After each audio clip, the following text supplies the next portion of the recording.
and we're not talking just fears, just little anxieties, change, as you were talking, Dawn. Change is fearful because we don't know what we don't know. That's simple.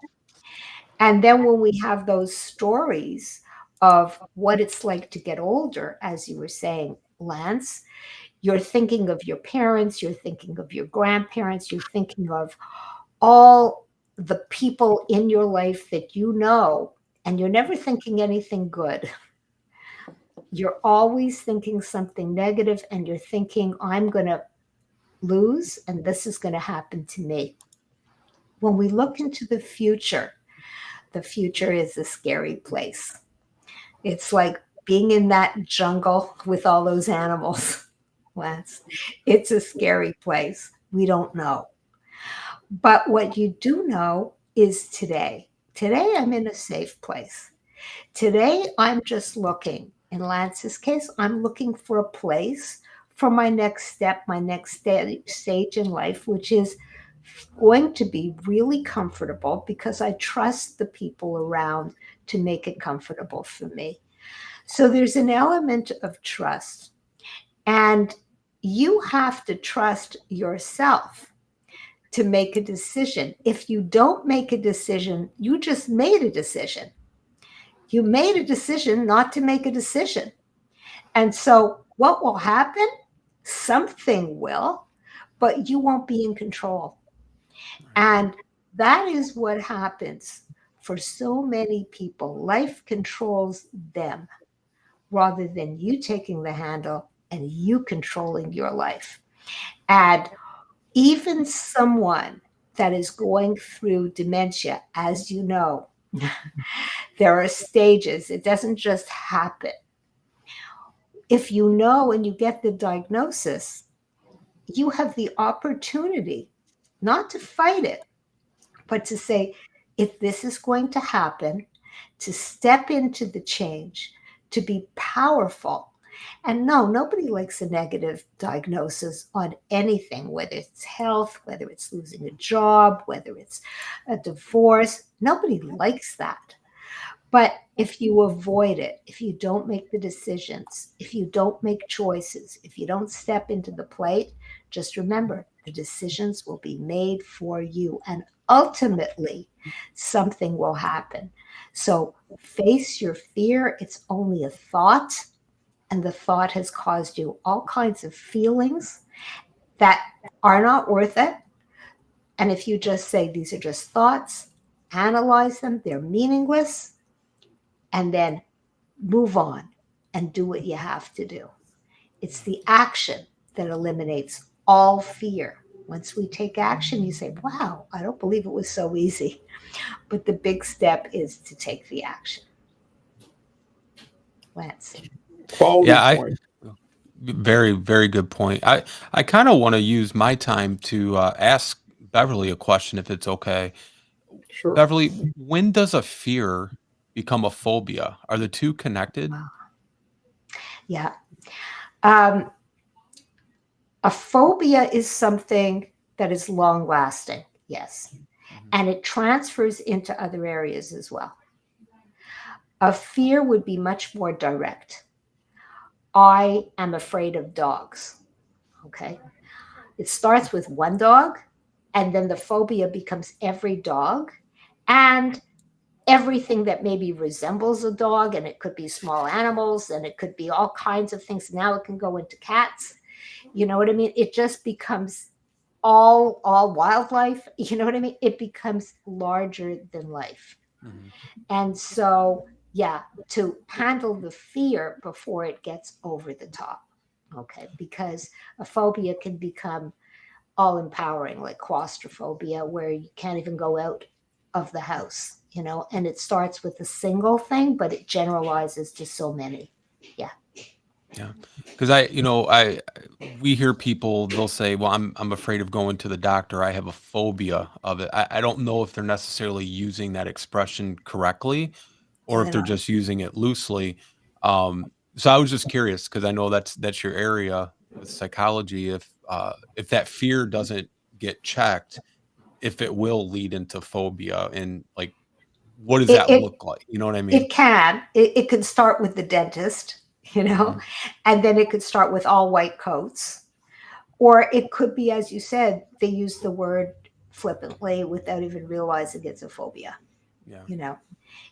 But it may be, particularly if you're working with somebody who has dementia, it could be anyone with the white coat. Fear of white coat happens to be a phobia, Yeah.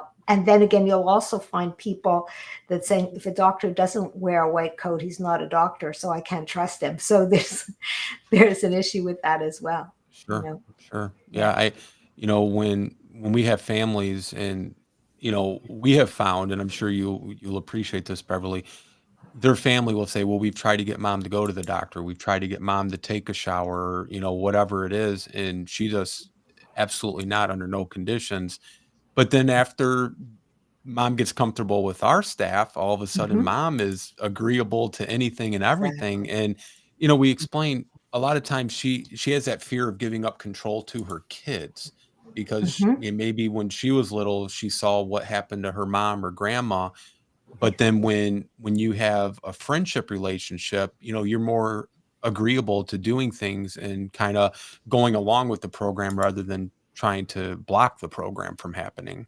But Sure. fear is so powerful. It's one of those things where if it doesn't, that's why I was asking about the phobia, because if it doesn't get checked, it could lead to actual real problems, even greater Mhm. problems that were, unplanned for. Oh yes. Oh yes.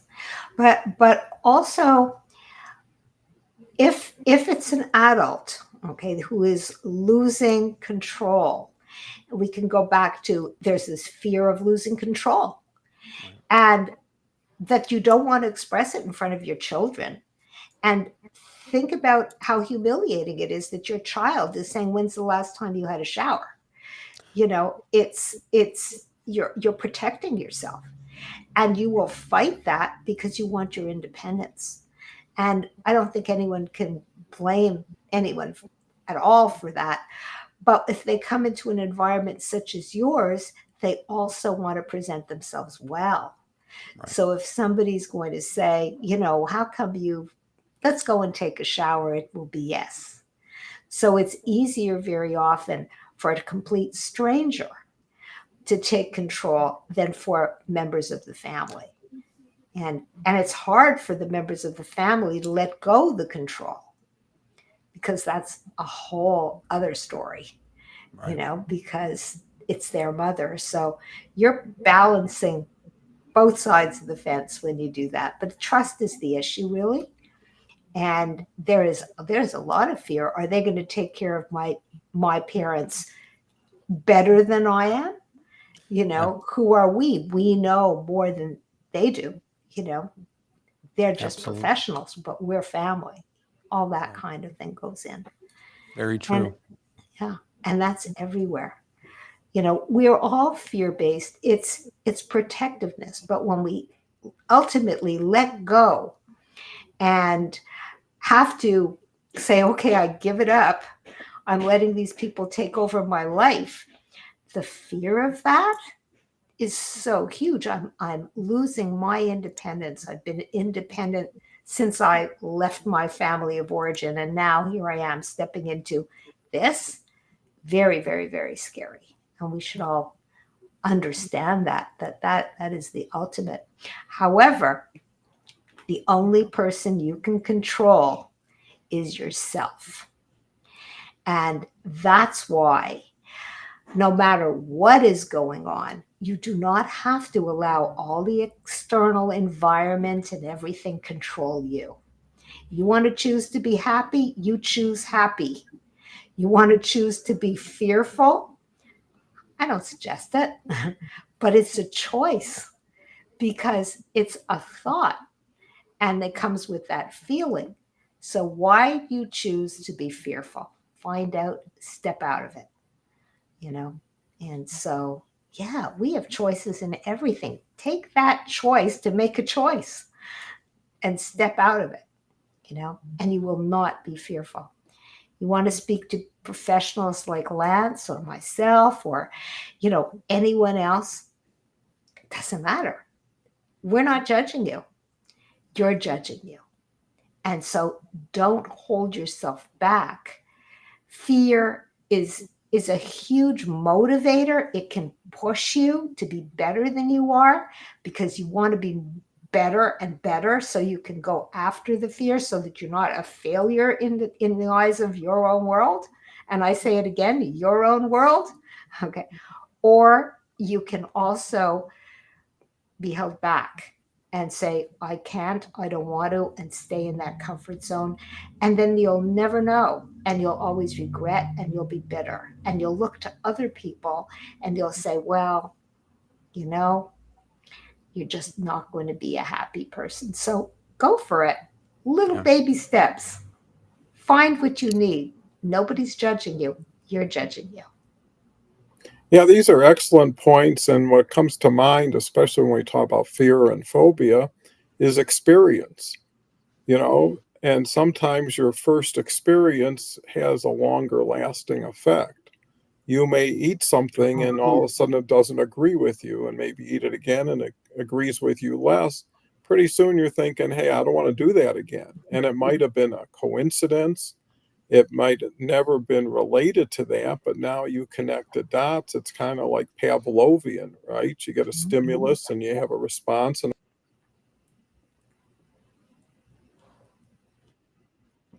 stimulating it or bringing it up, it brings a little concern and fear to you. The other element, Mhm. especially if you're getting older and you're going to be facing new challenges, is have an advocate, right? Having somebody who's with you, for you, and and can take over some of the responsibility. Sometimes it's just too heavy, too fast, too much for an average person. And that's where the fear comes in, not so much for the activity, but for having to deal with it and knowing it's not a one time situation. You get a vaccine, it's one time and you're done with it. You're sitting in a whole new lifestyle and a whole new environment. And it's not what you wanted, it's not what you expected. And all of a sudden, dreams and hopes start to dissipate and they're replaced by, oh, if you think this is bad, wait until it gets worse. And you're having to live that life that you never wanted to, but that's just the way it is. And again, it's perspective. Make the most of what you have with what you have, because it's better than the alternative, and the world's not going to stop spinning for anybody. I think gratitude goes a long way. Yeah. Taking advantage of little things like how good was your pudding today, or did you have a little treat? There has to be some sunshine to kind of move the darkness away. And, I think, I know some people who are in assisted living and memory care. Sometimes it's just that, they have 3, 4 times a week where they bring musicians in, or they have films, and it really breaks up the day, takes your mind off of things. I know exercise can go a long way, even if it's simple exercise, movement, get you some fresh air. It also is an opportunity to let go of things that really didn't work 100%. Not everything was always good. So again, perspective, having an advocate, taking things slowly, not getting overwhelmed, you'll do better. Will it be what it was or what you hoped it to be? Maybe, maybe not. In some ways, it could be better. Some people are leaving a lot of hard work and difficulty, and now they don't have to concern themselves with time as much. That's one thing most people have is a lot of time, and maybe that works against them when they're thinking about what they fear most of the time. But how do you have positive distractions? How do you take over new hobbies like yoga or reading or whatever it is that appeals to you that you might never have had the time or the interest in? I think that can go a long way. Beverly, thoughts? Yeah, I'm thinking of just what you said here. I'm hearing backup. I hope you're not hearing what I hear. But okay, yes. What I was thinking about was just what you said, yoga, or anything new, for instance. There would be this immediate thought in your mind of what it is and how I cannot do it because it's like I'm too old, or I don't have that yoga body, or whatever it is. They'll look at me as strange, all these kind of thoughts. And that's all fear of change. And as we get older, I'm sure you've heard, you're set in your ways, or you can't change an old dog or teach them new tricks, or all that kind of stuff. That's all out there in the universe. Okay. You don't have to say it to have people think it and know it. And so the immediate feeling is, I'm not good enough. And what I did when I started my passion, it's become a passion, my podcast, Aging with Purpose and Passion, it's because what I have found is when people are up against a wall, that's where the change comes place. That's where, and some of the changes are so radical, and no one wanted them in the first place. But what it is once you've stepped out of that box, and usually, or sometimes you're pushed out of that box, you can find that it's a whole new world and you never would have found it in the first place. And I'm sure that people come to you, Lance, and I'm sure that some people may actually say, or families would say, my mom was always so worried. She was always so fearful. And this is the best part of her life, or one of the best parts of her life. She is at peace. And same with people in retirement where they say, I can't believe, I have nothing to do. And some people will go and say, I have nothing to do. I have no value, or you have to find your purpose. And they do. And other people say, you know what? I loved my job, but boy, was I missing out on. And they'll take their life to a whole new level. And this is really what life is all about. It's change. But right there in the middle, when you're forced to make that change, that is so scary because we just do not know. But once we have pushed ourselves, found it out, discovered something, learned that perhaps, although I don't have my home and I have to move somewhere else with my children, and now I'm going to say, no, I'm not going to stay there any longer. I'm going to do this.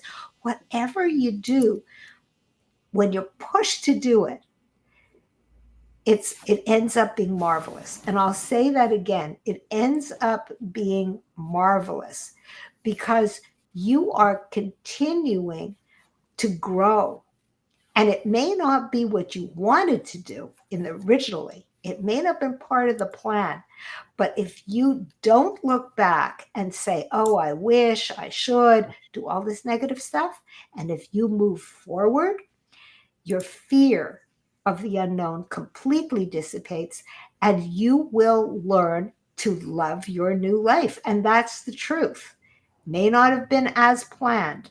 So when you started with yoga, I was thinking so many people, friends included, because I do yoga, great fan and all that. But the bottom line is a lot of people is, I can't start that. And anybody can start anything, almost anything. You may not be good at it, but you can start it, you can try it. And that's skiing. You may not be you will not be a fabulous skier depending on, the age and stage that you do it, but you can enjoy it starting music, piano, whatever. Face the fear of I'm not good enough and step into a new place saying, hey, I just want to learn it. That's it. And it's gone. And so, Lance. Very true. Yeah, one of the things you had said earlier, Beverly, about, making choices and things. I think a lot of the fear, especially in our field, is the fear of not being able to make a choice. And what I mean by that is a lot of times the adult children start making a lot of decisions for their mom or dad, and it's not necessary for them to do so, but they think they're helping and it's in their best interest. But their mom or dad is still, sound mind, sharp as a tack, and they have that ability to make those choices taken away from them, and I think that's what's very, troublesome for them is they fear like th if I give them this decision, I won't get another one, and so it just Mhm. kinda snowballs and it perpetuates itself in a way where they feel like all of the decisions they got to make are now gone, where everyone's making decisions for them, prematurely. So I feel Yeah. like, you know, on this flip side of that though, is I feel like the children also fear if I don't make these decisions for my mom or dad, they may not make the best decision for themselves. So Mhm. it's kind of, they're at logger jams there. And, we're trying to ease and calm the fear of both sides of that situation. Mhm. The adult children concerned mom or dad may make a poor or bad choice, and then calm their mom or dad down in their fear of saying, your children are only trying to act in your best interest and try to find a resolution. It's almost like a mediation sometimes. Mhm. For sure. For Yeah, sure. what brings to mind is a lot of, again, emotions. Some people are ego driven. Some people have a lot of vanity. It's hard to accept you can't do what you used to do. A lot of people are still living in the past. On the kid side, if we're talking about that, there's a lot of guilt both ways, where if I don't take over and something happened, then it's my fault. If I do too much and someone starts getting angry with me, and not Mhm. everybody is reasonable and not everybody's rational. So it's not just times changed, but people's bodies, minds have changed and they haven't enjoyed that. There's something to growing old gracefully if that's an opportunity. Being grateful for what you had and being thankful for just an opportunity to wake up every day and see a new world in front of you. And most of this takes time, and that's the key. It's always unpleasant when it first happens, but slowly, again, depending on your environment, depending on your social circles, I know a few of my people, friends who are in those situations. The ones who got social did really well. The ones who got Mhm. together, sat outside together and talked, and the people who got together for lunch or dinner and had a little social group because now they're forming a new universe, a different one, but it's still people and it's people like themselves. And all of them, most of them have the same story. Didn't want to be here, but that they put me here. I don't have access to my money anymore. I don't have access to mobility as far as transportation anymore. But again, those are things that maybe have diminished, but what have you added to take their place, right? Everybody has 24 hours in their day. What do you do with your 24 hours? And sometimes change is good, change is refreshing, but it takes both parties or all parties to appreciate where everybody's coming from, and that's where communication comes in. Some people are afraid to say what they feel because they're afraid of offending somebody or not being grateful or just feeling like no one cares. And I think that's the hardest thing is irrelevancy. Is I used to be somebody and I used to be able to provide for my family. I used to be able to support people, and now I got these same people supporting Yeah. comfortable. But I think, and this is not a process like going to university, right? You know that, here's where it starts, here's where it goes. Some people just, like I say, got shocked into it. It could have been a physical malady that took over and all of a sudden put them in that position. But one thing you can be sure of is change is always going to happen. And there's a saying, for things to change, you have to change. And Yeah. the better you can do that, the better everybody will be. And I hope this program and what we're sharing will bring some light at the end of the tunnel. And it's not just about going into elder care. People lose their jobs, people lose their relationships, people Yeah. lose a lot. And it's the loss that you know what you lost, but it's not the gain you have yet to see. When you're on the other side of it, sometimes you really are grateful for what happened to you because where you are now could have never happened if you would have stayed where you were at. And so you got to be thankful for new opportunities and making the most of it. Beverly? Yeah. As you were talking there, I was thinking, yes, it's about accepting. It's not going into the fear. If everybody has fear, we would not be normal if we did not have that emotion. It can be paralyzing. It can prevent us from a lot of things. And it can also motivate us for an awful lot of things as well. But the fear of loss is huge. And what happens also as we've gained in certain areas of your life, and as you know, Dawn, I help high performing people really navigate the pressures of family, relationships, businesses. You can be focused on one particular area of your life and literally be fearful when you step back. I'm looking at, let's say it's business, and you've really attained a lot. However, really be fearful when you step back into the family where you end up really being a nothing. And that you're not a nothing necessarily, but you can feel like that because you're just not part. You're always traveling, you're always doing, you're always there for them with a check, but you're not necessarily there on the day to day because your mind is not really with it on the day to day. You're functioning for them, but then there is this loss.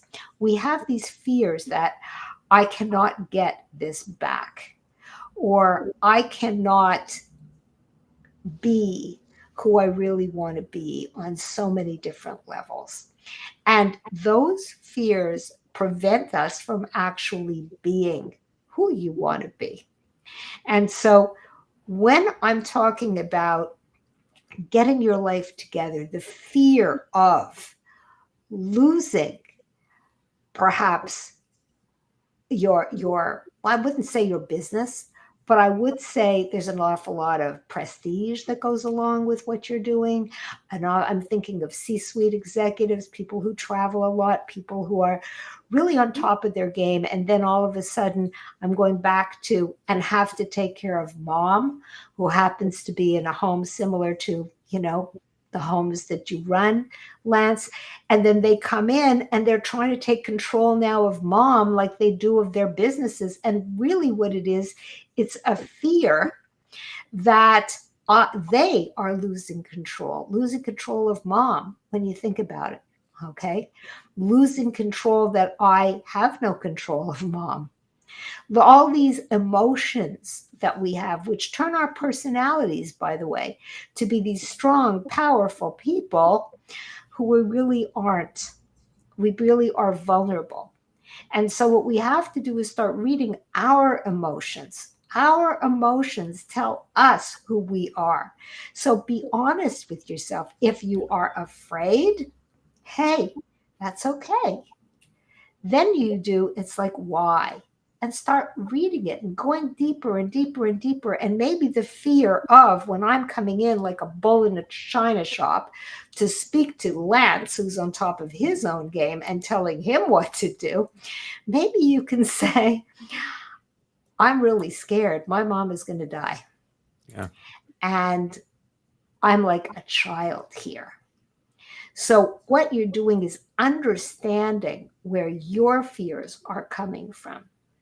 So next time you're screaming at your wife or your wife is screaming at you, wonder what's the real reason. Remember, just like as the animal kingdom, right? We react to a fear. Okay. And the first reaction is anger. Those are defense mechanisms. Okay. And we put people away with that. So remember, as soon as you're starting to get defensive, what's going on? Read it. Don't read it to them. It's not their fault. It's you. You blew up. So when you look at your emotions, when you start feeling your fears, when you start doing something about those fears, honestly, they will dissipate. And yeah, it's quite an emotion. Don't fear your own fear. And by the way, don't fear anyone else's. because a lot of people pose, and boy, they could be nasty. Okay? Don't fear it. Stand up to it. Lance. Yeah, I just first want to say thank you to Don and Beverly again for having me. It's always a What are pleasure. takeaways for the audience? Yeah, I appreciate you guys. It's always good to see you too and to be a part of these good discussions. I think Yeah. there's always so much valuable information and insights that, people can, walk away with to help them. My final thought on fear is, you know, and we've said it kind of throughout this recording, the fear is usually bigger in your head than what it is actually outside of it. And just, you don't eat an elephant in one sitting, you eat it bite by bite, and just, take it day by day, surround yourself with a great support network, find those people that you can call and reach out to who can just listen to you and let you vent. And just don't be alone and know you're not alone and just take it day by day. Well, you bring up a great point, both of you. And one is the point of faith and hope. They say faith is the belief in the invisible. And believing that if something happens, something else could happen too, right? It's not in stone. And you can adjust to things. You may never get back to where you were, but close enough to make you feel comfortable again. And I think that's the key, is when can you feel comfortable? And at a certain point, when is a fear a true reality, Yeah. right? The thing you feared the most happened. Well, it happened and you're there. It's not a fear anymore. It's not a fear. Seems to be an anticipated something that hasn't happened yet, and you're reacting to it in advance versus dealing with it when it's here. And there are people who have experienced everything other people experience and do okay with it. And there's other people have a small setback and they get, just really set back and overwhelmed. And it's really one's ability not to freeze into the situation, right? Because once you accept it and you don't want to change it, it probably won't change. But there is hope. And the hope is you'll learn from people like Lance and Beverly. And there's so many people out there who have experience, who have knowledge. There's and it is up to people to furnish everybody with some more information. And, I think the other thing is encouraging people for whatever, when you tell somebody, hey, you're doing great or you look really good today, may not have anything to do with their fear, but it's a positive feedback. And it shows that someone's there who notices you. You are relevant to some people in some ways. And it does tell everybody, make the most of what you have now, because one day it may not be here, and make the most of the people you're with for that same reason. And you'll live better and happier. To what extent? Again, that's relative and conditional. But I want to thank Beverly. Beverly, if you have some final thoughts, I know you'd like to encourage people to get in touch with you and watch your Sure. show. How can they do Sure. that? They can get in touch with me, and you can get in touch with me at reinventimpossible.com. And the podcast is Aging with Purpose and Passion. And I want to just leave one parting, really quick thought, that fear is just an emotion, but the emotion is based on your thought. You can change that thought. Take action. Well, thank you so much, Thank you, Beverly Don. and Lance. It's always been insightful and rewarding for me to see things in a better, different way than I would have just on my own. So maybe that's a good promotion for collaboration and working with people. So thank you, audience. Thank you, Lance. Thank you, Beverly. Come back tomorrow. We've got Dave Snell and we've got Carl Dakin together, which is a nice pairing, and they're talking about mental health also. And the word of the day tomorrow is motivation. So we're going from fear to motivation. Nice transition. So thank you again. Have a Thank you, beautiful Don.